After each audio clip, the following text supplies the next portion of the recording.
Kediniz mama saatine yaklaşırken etrafınızda dört döner mi?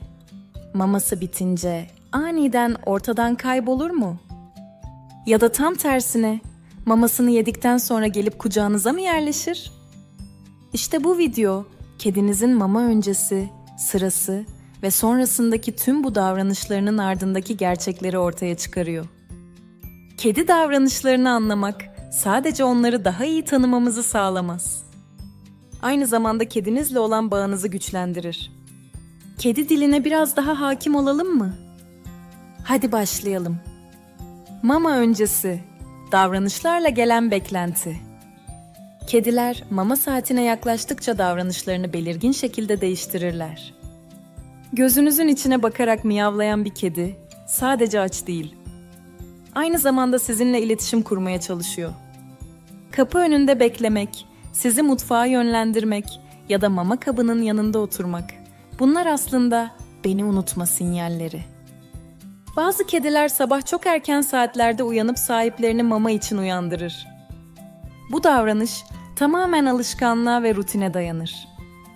Eğer her sabah saat 06.30'da mama veriyorsanız, kediniz biyolojik saatini buna göre ayarlar. Ve dakik bir alarm gibi çalışır. Bazı kediler ise mama saatini sessiz protestoyla bekler. Kapının önünde sessizce yatar, göz temasını bırakmaz ama miyavlamaz. Bu da bir iletişim şeklidir.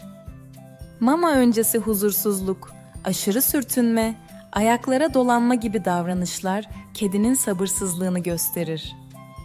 Ama bu sabırsızlık sadece açlıktan kaynaklanmaz. Kedi, mama saatini sizinle kurduğu bir etkileşim anı olarak görür. Yani hem karın doyurur hem bağ kurar.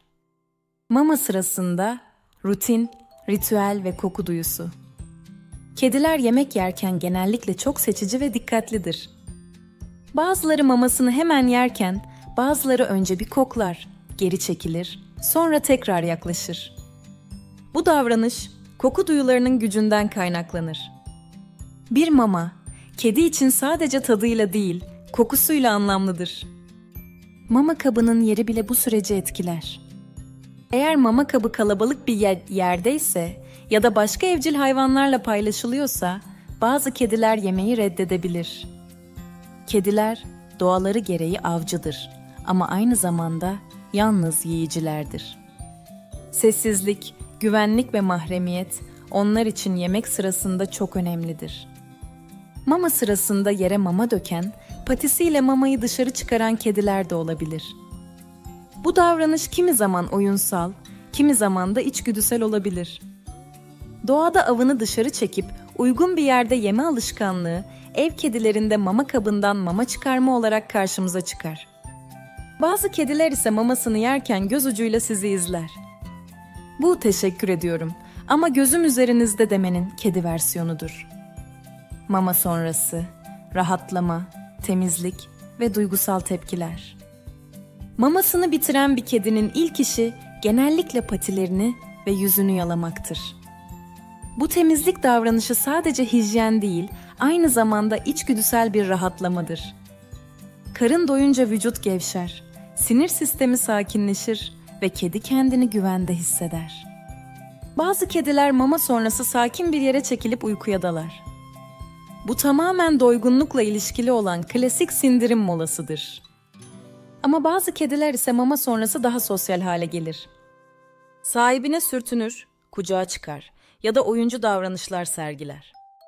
Bu davranış memnuniyetin ve güvenin bir göstergesidir.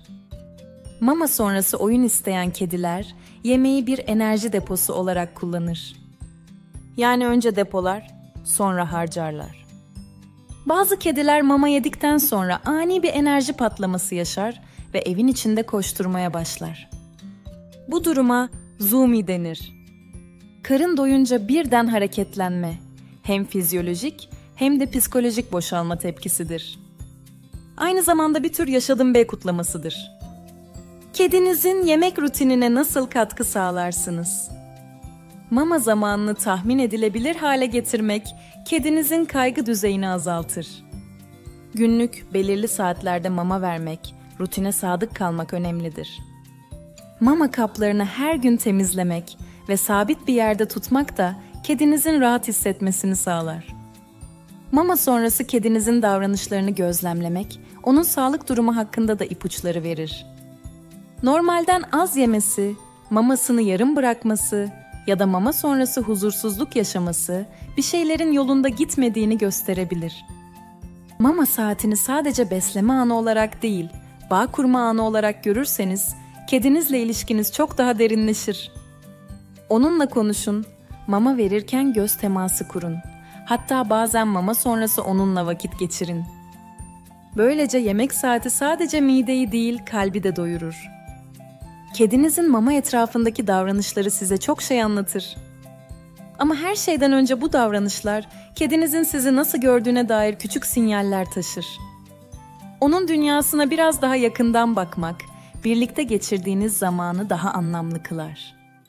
Unutmayın, her mama kabının ardında bir hikaye vardır. Bu videoyu faydalı bulduysanız, beğenmeyi ve abone olmayı unutmayın. Bir sonraki videoda, kedinizin su içme alışkanlıklarının ardındaki gizli nedenlere birlikte göz atacağız. Hoşça kalın ve patili dostlarınızla sevgi dolu anlar yaşayın.